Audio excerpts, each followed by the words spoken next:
Этот город завернут, как в саван, в туман, и царит в нем безумие, порок и обман. Город мрачных трущоб, весь изглоданный злом, по ночам его мгла накрывает крылом. И в глазницы домов смотрит ночь, словно ворон. Этот город безукоризненно черен. Только толпы теней, только Темзы свинец. Этот город страшней, чем оживший мертвец. И в роскошных дворцах вечный холод и тлен, и часы мертвецам отбивает Биг Бен. Вы не бывали в Лондоне, сэр? Этот город безукоризненно сер. Эта леденящая душу история произошла ровно 150 лет назад, или раньше, или позже, но до сих пор она будоражит воображение, и кровь ее нет-нет, да и проступит на серых лондонских мостовых.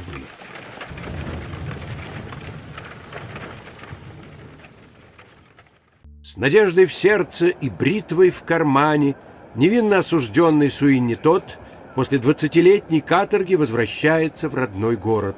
И что же? Он узнает, что его жена покончила с собой, а малютка-дочь бесследно пропала. Никем не узнанный Суинни Тодд поселяется на улице Флит-стрит, в том доме, где жил когда-то с молодой женой, в доме, где царили любовь и счастье, но теперь его дом принадлежит соседу-мяснику. В нем торгует пирожками из тухлого мяса племянница мясника Лавет. А сластолюбивый судья, разрушивший жизнь Суинни Тодда, стал тем временем главным лондонским судьей. Самым главным лондонским судьей. Он совращал женщин и казнил мужчин. Он не щадил стариков и детей, а публичные казни превратил в кровавые шоу. Во время казни Суинни приходит на площадь. Он хочет прорваться к судье. Он достает из кармана бритву, но кто-то останавливает его. Это Лавет. Когда-то маленькой девочкой Лавет была влюблена в прекрасного молодого цирюльника. Она единственная узнала его и не хочет, чтобы он снова попал за решетку. В каморке над пирожковой Лавет Суинни открывает парикмахерскую и до поры до времени просто бреет клиентов. Но вот в один прекрасный день появляется мясник, дядя Лавет, с огромной мясорубкой, в которую можно запихнуть целого барана. Мясник заходит к Суинни побриться. Разумеется, бесплатно, ведь он хозяин дома. Расслабившись в парикмахерском кресле, мясник хвастает, что получил этот дом практически даром благодаря дружбе с судьей. И тут Суинни понимает, кто написал на него когда-то ложный донос. Бритва замирает у горла мясника. Одно движение, и фонтан крови бьет в потолок. О, Боже! Не зная, куда спрятать труп мясника, Суинни тащит его в подвал и укладывает в мясорубку. За этим занятием его застигает Лавет. Суинни снова берется за бритву, но молодая женщина спокойно подходит к мясорубке и начинает крутить ручку. Так любовники становятся сообщниками. Как жить, когда душу сжигает огонь мести? Суинни идет в храм, но священник лишь подливает в огонь масло. Мясник? Один жалкий толстый мясник. Смешно, виновны все, и богатые, и бедные, и сытые, и голодные, все, кто из трусости или корысти дали втоптать в зловонную грязь любовь, веру и справедливость. Священник не только отпускает грехи, но и благословляет Суинни на новые убийства. Яд настоятеля глубоко проник в его душу. В Лондоне стали бесследно пропадать люди. По темным улицам ползут чудовищные слухи, а из мясорубки человеческий фарш. Пирожки Лавет стали пользоваться большим спросом, тем более, что порой посетители находят в них то серебряную пуговицу, то золотую запонку. И да, жизнь полна сюрпризов. Пирожковая сделалась модным заведением. Деньги текут рекой, кровавой рекой. Лавет, видевшая только голод, нищету да звериную грубость дяди, счастлива, почти счастлива, но даже намека на счастье нет в душе цирюльника-убийцы.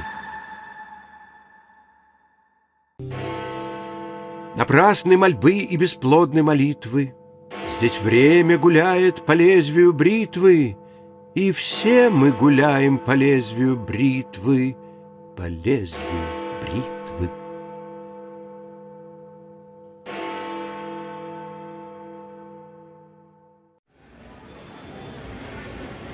Вечерние новости. Кровавый судья вынес очередной смертный приговор. Сэр, купите газету. Судья, как до него добраться? И тут фортуна решила улыбнуться Суинни.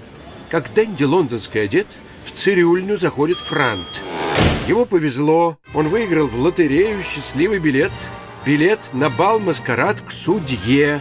О, это действительно счастливый билет. Взмах бритвой, и окровавленное тело франта следует привычным маршрутом из кресла в мясорубку.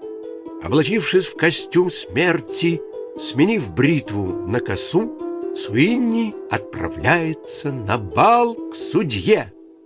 Но Суинни почти безумен. Он режет горло клиентам, как мясник скот, как булочник хлеб. Он не может остановиться, пока не доберется до судьи и не отомстит за свою изуродованную жизнь. Однако и всемогущий судья, достигший вершины власти, богатства и славы, даже он не чувствует себя счастливым. Ему готова отдаться любая уличная девка, он может купить самую дорогую леди. Но когда-то, 20 лет назад, священник удочерил маленькую девочку, подброшенную к храму в бельевой корзине, и теперь он прячет ее не только от Суинни Тодда. И Лиза для него единственный луч света в этом темном греховном мире. Судья покорен голосом и внешностью девушки. К тому же кого-то она ему очень напомнила, вот только кого? Он просит священника прислать дочь к нему. Такой талант нельзя прятать. Девушка должна петь для его гостей. Священник в ужасе. Отказать судье он не может, но прекрасно понимает, чем закончится вечер для его несчастной Элизы. И, предложив судье причаститься, высыпает в чашу с церковным вином яд. И снова ползут по городу слухи, что судья при смерти и что его отравили во время причастия. Узнав об этом, Суинни в бешенстве врывается в храм. Блеск бритвы, труп в исповедальной кабинке, и вот уже Суинни, переодетый в сутану, спешит в дом умирающего судьи. Больше всего он боится не успеть к последнему причастию. Еще один взмах лезвия, и страшная месть свершена. Опустошенный возвращается Суинни домой. Вот, теперь все кончено. Но судьба распорядилась иначе. Увидев в дверях цирюльни знакомую сутану, Элиза бросается за отцом, а наталкивается на незнакомца с окровавленными руками и безумным взглядом. Бетти! Девушка, как 2 капли воды, похожа на свою мать. И зовут ее также Элизабет, Бетти. Помутившийся рассудком, Тодд принимает дочь за свою жену. «Почему ты жива? Ты жива в моем сердце, но мертва в этом мире. Я мстил за твою смерть, я ненавидел всех, я проливал реки крови. И все зря? Нет, ты не должна быть живой!» Счастливая Лавет в подвенечном платье. Она убеждена, что все закончено, судья мертв, и они, наконец, могут начать новую жизнь. Она вбегает в цирюльню и видит труп девушки. «Что ты наделал? Ты убил свою дочь!» Да, Лавет знала о том, что дочь Суинни жива, но боялась сказать, боялась потерять его. Поздно. Последний взмах бритвы, и Суинни Тодд остается один во всем мире.